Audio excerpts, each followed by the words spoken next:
वो नहीं कहते। हाँ, अब क्या है, electronics and information technology and commerce and industries ने एडवोकेट किया है कि जो चाइनीज टेक्नीशियन इंडिया में आते हैं उनके वीजा के रेगुलेशंस को थोड़ा ईज कर दिया जाए। जो भारत में चाइनीज टेक्नीशियंस आते हैं उनको 1 साल का वीजा मिलता है, तो उनकी थोड़ी परमिशन को ईज किया जाए ताकि वो आराम से बैठें, आराम से खाएं पिएं तब जाएं। 2 ministries, electronics, information technology, commerce and industries ने कहा है इनके वीजा को कम किया जाए। This due to the rising concern from the domestic industries about unfulfilled export order due to the visa delays of Chinese technician. Bharat के अंदर भी कई सारी मेड इन इंडिया पर चाइनीज कंपनीज बैठी हैं, अगर वहाँ पे टेक्नीशियन टाइमली नहीं आते, उस डोमेस्टिक इंडस्ट्रीज में कई सारे एक्सपोर्ट ऑर्डर डिलेज होंगे। तो इसके लिए क्या चाहिए, चाइनीज टेक्नीशियन चाहिए जो मदद कर पाए, तो इनको वीज़ा का थोड़ा रिलैक्सेशन देना चाहिए। The problem was highlighted in several forum including board of trade meeting in January. Board of Trade advises that the Commerce of Industry Ministry with annual meetings attended by the central and state government, major trade and industries body, Export Promotion Council and Industries Association. The Department for Promotion of Industries and Internal Trade, Ministry of Electronics and Information Technology (METI) have reportedly communicated their request to Ministry of External Affairs. अब किससे काम करेगी ministry, तो है पर काम कौन करेगा, मिनिस्ट्री ऑफ एक्सटर्नल अफेयर्स। मतलब एस जयशंकर के हाथ में वीज़ा की पॉलिसीज रिलैक्स्ड होंगी कि नहीं। अब जैसे आपको बताएं, अगर जयशंकर को बाहर जाना है, उनके पास कौन सा पासपोर्ट होगा, डिप्लोमेट पासपोर्ट, वाइट कलर का, भारतीय गणराज्य वाइट कलर से लिखा होगा उनके पास। मतलब उनको सिक्योरिटी चेक इन पे जाना ही, वो अपना पासपोर्ट ऐसे मैं आ गया सीधे प्लेन में पहुंचे, उनको कोई चेक नहीं कर सकता है, ना मोदी को कोई चेक कर सकता, और किसे नहीं चेक कर सकते आज की डेट में, बाबा रामदेव को नहीं चेक कर सकते, मुकेश अंबानी को नहीं चेक कर सकते, ये सब जेड प्लस सिक्योरिटी वाले व्यक्ति, इन लोग आप चेक नहीं कर सकते। अच्छा, एक और चीज़ यहीं पे याद आई, आपको याद रखनी है, जैसे जेड प्लस किसी प्राइवेट व्यक्ति को दे दी, मुकेश अंबानी को जेड प्लस सिक्योरिटी मिली है और पुलिस मिली है, तो उसका खर्चा कौन उठाएगा, मुकेश अंबानी, सरकार नहीं उठाएगी। मतलब जैसे 4 SI या 10 SI उसके साथ और 5 कमांडोज के साथ है, उनकी salary Mukesh Ambani have to pay, उनका रहना खाना खर्चा सोना सब उनको देखना है, ये रूल है। हाँ नहीं, उसके लिए तुम्हारे ऊपर 4-5 गोलियां चलनी चाहिए, 12-13 बम होने चाहिए, 2-3 इंटरनेशनल टेररिस्ट को धमकाना चाहिए, तुम्हारे जान का खतरा होना चाहिए, 2-3 ओपन एयर फायर आसपास से, खोपड़ी के आस से बुलेट, 2-3 बम गिरने चाहिए जिसमें तुम बच जाओ, तब मिलता। यार अगर भारत के तुम बहुमूल्य रत्न हो, तुम्हारे मरने का योग है और सरकार डरती है इन चीज़ों से, तब देगी, बिल नहीं दे देगी। ऐसे तो फिर 140 करोड़ पुलिस लेके घूमेंगे। रीजन होना चाहिए कोई। तुम दाऊद इब्राहिम की बिटिया शादी कर लो, अगले दिन तुम्हें जेड प्लस मिल जाएगी, या बराक ओबामा पूरे खानदान को ढूंढ लो और किडनैप कर लो, इंटरपोल तुम्हारे पीछे पड़े, जो बिडेन के बाल नोचाओ, ऐसे कांड करो तो तुम्हें सिक्योरिटी मिले। हाँ क्यों नहीं देगी, अरे जो बिडेन के बाल नोच के आओगे उसके बाद वापस आओगे, जेल जाके वापस आओगे, नाम तो हो गया ना तुम्हारा। फिर अमेरिका कहेगा, सब कहेंगे तुम्हें उड़ा देंगे, भले तुम पनिशमेंट काट के आए हो, तो सरकार कहेगी ये हमारा प्रीशियस स्टोन है, इसको कैसे उड़ने दे, तो तुम्हें जेड प्लस। जैसे एक चक्रपाणी जी महाराज थे, आपने नहीं सुना होगा, दिल्ली के एक संत हैं चक्रपाणी जी महाराज, हिंदू महासभा के अध्यक्ष। उन्होंने क्या किया था, उन्होंने अब्बू सलीम की गाड़ी दुबई से मंगाई, ठीक, खरीदी अपने पैसों से, दिल्ली में मंगा के सोशल मीडिया में वीडियोस बना के पेपर मीडिया को बुला के आग लगा दी। अगले दिन उनको जान मान से की धमकी आ गई, जेड प्लस मिल गई। तरीका होता है, तुम पुलिस से 2 सिपाही मांग सकते हो, 4 गोलियां अगल बगल से चलवा लो, 2-3 पीठ पे और बम पे लग जाए, हॉस्पिटल में एडमिट हो जाओ, कोर्ट तुम्हें तुरंत 2 पुलिस ऑफिसर दे देगा, 2 सिपाही तुम्हारे पीछे चलेंगे। बट कंडीशन है वही जॉली LLB वाली, वो चलेगा कि तुम चलाओगे। जॉली LLB मूवी देखी है, जो जाता है स्कूटर से पुलिस वाले को खुद बैठा के चलता है, वो ऐसे प्राण हिलते रहते हैं, उसके बंदूक लेके भी हिलता है, वो होता है। पॉसिबिलिटीज होती हैं आपको सिक्योरिटी मिल जाए, बट टाइम लगता है। Although the domestic industries has imported and installed Chinese machinery, it cannot operationalize the plant due to the visa issue. अब हमारी इंडस्ट्रीज में क्या चलता है, मेड इन चाइना हर चीज़, अब उसमें सब लिखा चाइनीज़ में, हमको पढ़ने में नहीं आ रहा ऑन कहाँ से होता है ऑफ कहाँ से होता है, तो अब चाइनीज़ टेक्नीशियन चाहिए, अब वो है ही नहीं, अब उसको बुला रहे, कह रहे भैया वीज़ा ही नहीं मिल रहा। जैसे आपको पता है आपने एक चीज़ सुनी, न्यूयॉर्क की जो पिच थी, जो स्टेडियम बना था न्यूयॉर्क का, तोड़ दिया गया पूरा। सरकार ने उसको तोड़ दिया, सिर्फ मैदान और पिच रहेगी, बाकी सारा स्टेडियम तोड़ दिया। वो टेम्परेरी बनाया गया था वर्ल्ड कप के लिए। टूटना स्टार्ट, गूगल पे ढूंढना, पूरा तोड़ दे रहे हैं स्टेडियम, सिर्फ मैदान और पिच रहेगी, मतलब पब्लिक में कोई भी जाके वहाँ खेल सकता है। बाकी स्टेडियम और बैठने की जगह, पवेलियन, लोगों के होटल रूम, कमरे, गेस्ट के, मेहमानों के, सब तोड़ दिए।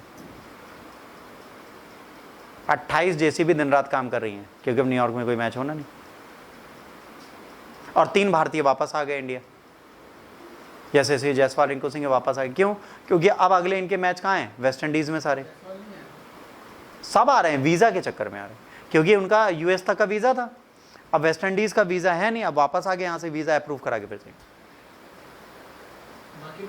बाकी का ये लोग पहले चले गए थे ना इंडिया से, आईपीएल चलते चलते इन लोगों को पहले भेज दिया गया था ना वहाँ पे, तो इनको यूएस का वीज़ा दे दिया गया था, वेस्ट इंडीज़ का पेंडिंग था।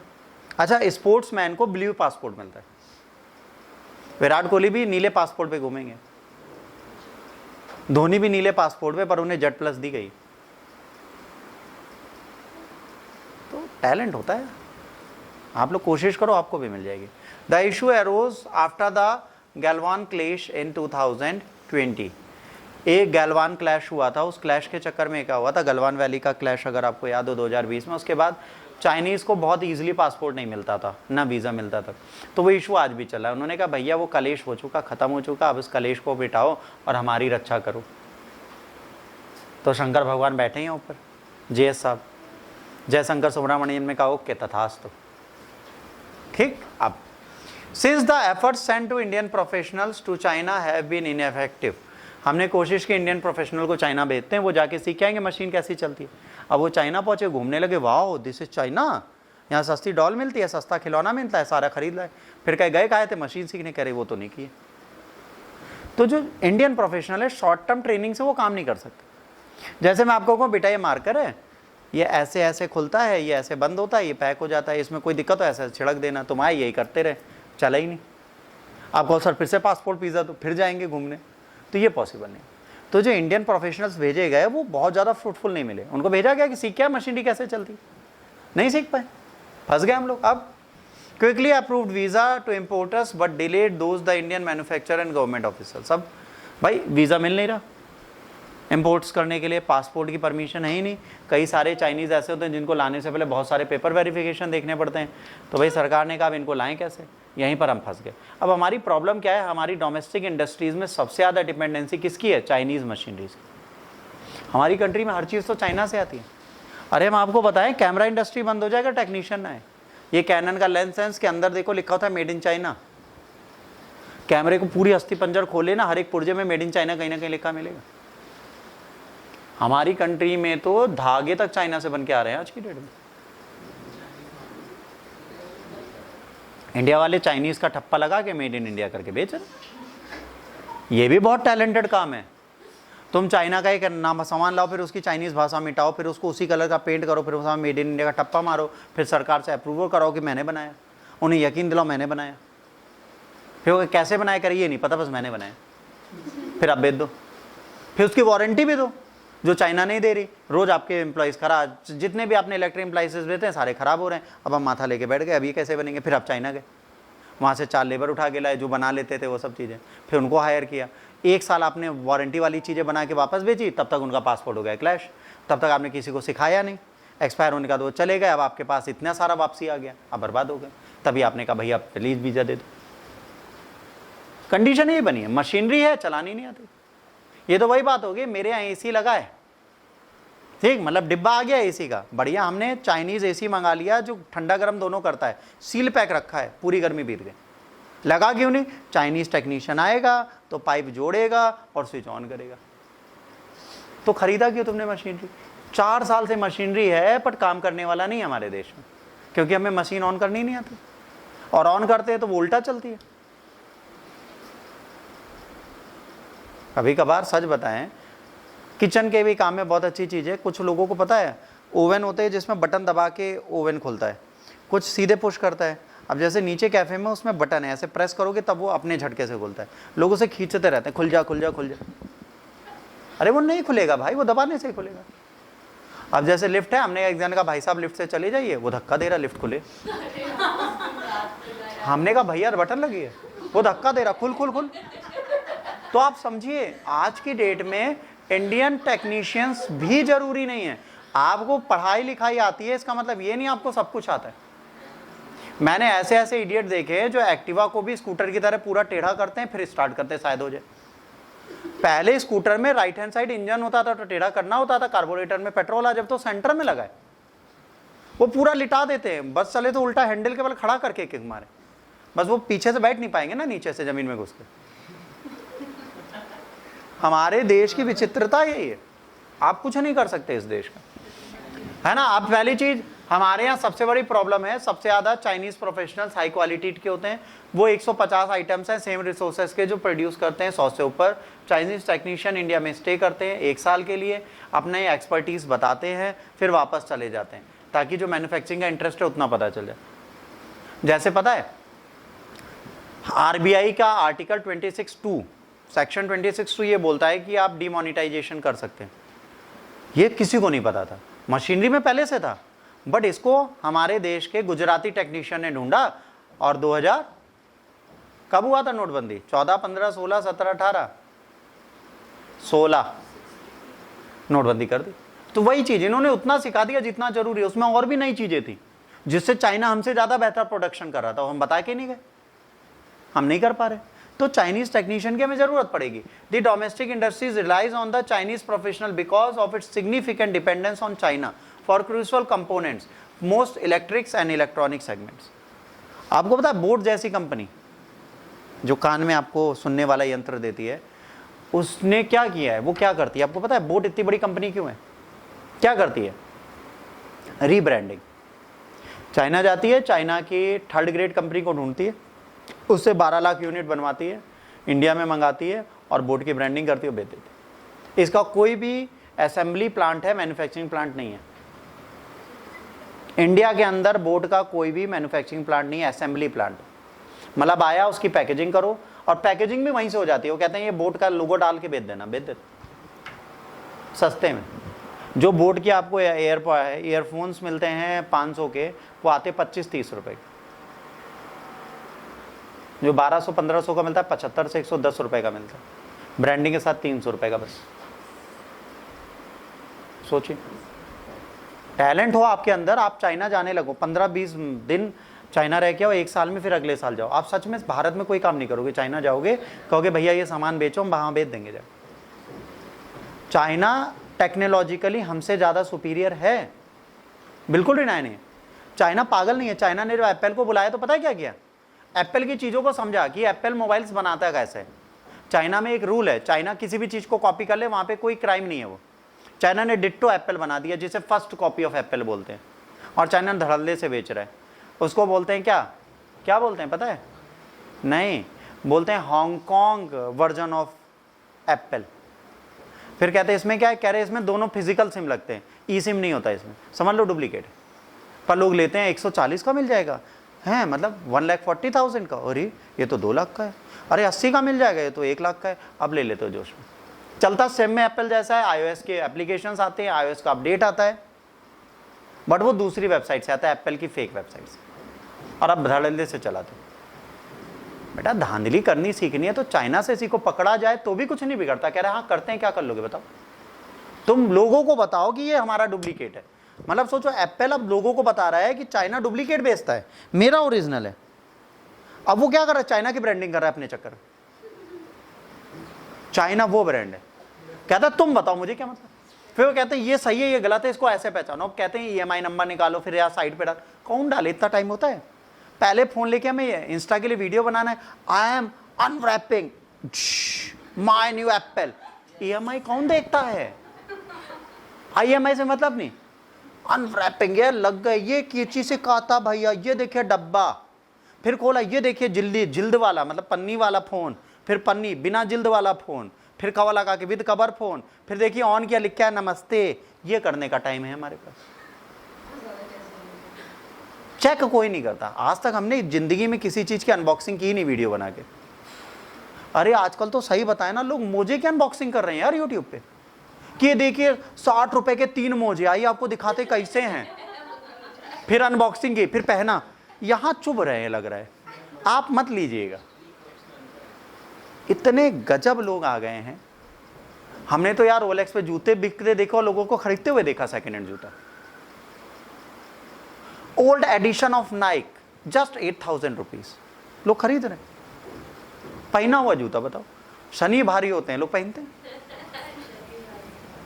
अजब लोग हैं धरती पे। Official data indicates out of the nearly $100 billion worth of imports from China, around 60% comprised engineering and electronics item which are essential fulfilling the India's export order. 60% demand हमारी China technician के बिना पूरी नहीं हो सकती, तो इंडिया इनको लाना तो पड़ेगा, बट हम इनकी इज्जत ही नहीं कर रहे। However, due to the strained geopolitical relationship, China India has implemented strict quality norms to reduce Chinese imports or the mass consumption, है ना, and the intermediate products। इन्होंने कहा है कि बहुत ज़्यादा चाइनीज़ आइटम आएंगे नहीं। मेड इन इंडिया इनिशिएटिव चालू हो चुका है, आप उस पर ध्यान दीजिए।